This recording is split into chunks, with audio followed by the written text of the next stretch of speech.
Pension కోసం ఆంధ్రప్రదేశ్లో 66 లక్షల మంది వృద్ధులు ఉన్నారు, పెన్షన్ తీసుకుంటున్నారు. వాళ్ళు ఈరోజు పెన్షన్ తీసుకోవడానికి బారులు తీరుతున్న దృశ్యాలు, అదేవిధంగా పెన్షన్ తీసుకోవడానికి వాళ్ళు పడుతున్న కష్టాలకు సంబంధించిన కొన్ని దృశ్యాలు అవి.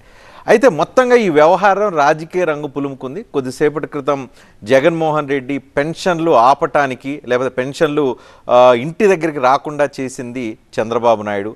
చంద్రబాబు నాయుడు మనిషా శాడిస్ట్ అంటూ తీవ్రమైన కామెంట్ చేశారు. ఒకసారి ఆ కామెంట్ విందాం. ఇదే పెద్ద మనిషి చంద్రబాబు నాయుడు గారు పథకం ప్రకారం ఎలక్షన్ కమిషన్కు నిమ్మగడ్డ రమేష్ అని చెప్పి తన మనిషి చేత లేఖలు రాయించి ప్రెజర్ పెట్టించి ఏకంగా వాలంటీర్ అనేవాడే లేకుండా, వ్యవస్థ అనేది లేకుండా ఏకంగా రద్దు చేసిన పరిస్థితులు కనిపిస్తూ ఉంటే ఈరోజు ఆ అవ్వాతాతలు ఆ పెన్షన్ అందుకునేందుకు, నడవలేని వయసులో ఉన్న అవ్వాతాతలు పెన్షన్ అందుకునేందుకు ఈరోజు పడతా ఉన్న అగసాట్లు చూస్తూ ఉన్నప్పుడు ఈ పెద్ద మనిషి చంద్రబాబు నాయుడు గారు మనిషా లేదా ఒక సేడిస్తా అని అడుగుతా ఉన్నాను ఈ సందర్భంగా.